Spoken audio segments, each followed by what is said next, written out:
It is getting close now, May 4th, where Canelo will be taking on Danny Jacobs for the unified world middleweight titles. Danny Jacobs holds the IBF. This is a big unification fight, and Danny Jacobs says he is ready. He has always wanted to fight Canelo. He said to Eddie Hearn when he signed with Matchroom USA, he said, "Bring me Canelo." He believes he can do it, and of course he can do it. He is well capable, he has great talent, and he is a good boxer. He has it all, really. He can move well, he has fast hands, and he has great power. But I can't imagine the power will be something that will trouble Canelo.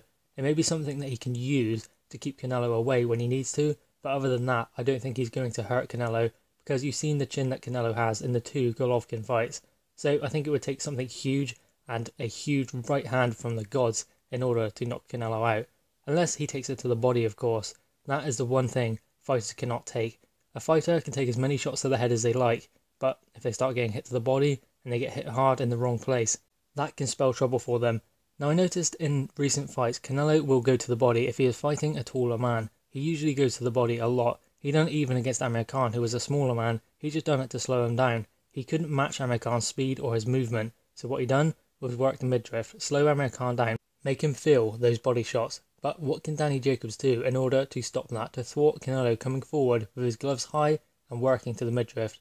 In my opinion, he's a taller man, he has a better reach, so beat him to the body punches, jab to the body, keep him away, because if Canelo is being jabbed to the body, it's going to take a lot of momentum out of his shots, even if he is throwing upstairs. A lot of the momentum will be taken out of the shot if Danny Jacobs' punch lands first, it always does. So if he can keep him at range and start working the body in the early rounds, then maybe bring it upstairs. He just has to outwork Canelo, beat him to the punch, don't let him be walked down, because Canelo will walk him down, stay in front of him, stay on his chest all night, because that's what Canelo has to do to win. He cannot box him at range. That is Danny Jacobs' game.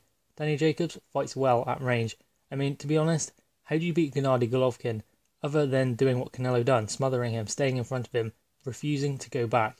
Well, Danny Jacobs almost done it boxing on the outside and moving around the ring. So that just shows the boxing ability of Danny Jacobs and how good he is fighting at range and on the outside. So he must do the same against Canelo, and possibly at times maybe even stand there and trade with him, keep his gloves tight and his elbows tucked in so he does not take too much body punishment, and then maybe catch counter, catch and shoot. That is the best thing he can do, because Canelo will not be seeing the punches coming. I think, to be honest, we can see this fight going the distance. I don't think there will be a stoppage inside the full 12 rounds, because I think both fighters will be cautious of each other's power and each other's boxing ability. They will not be wanting to be behind going into the later half of the fight, so this is going to be a real pick'em, I think.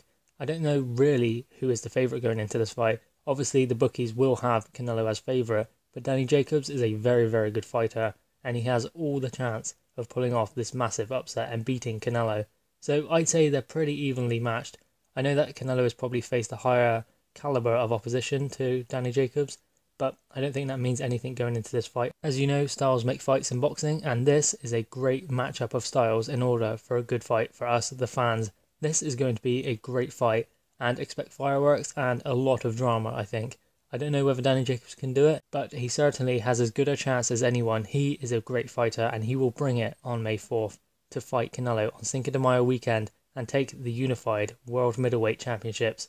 Guys, what are your thoughts on this fight? Who do you have winning, and how do you think it will end up? Please drop your thoughts in the comments below. Please like the video and subscribe for more content. Thank you, guys.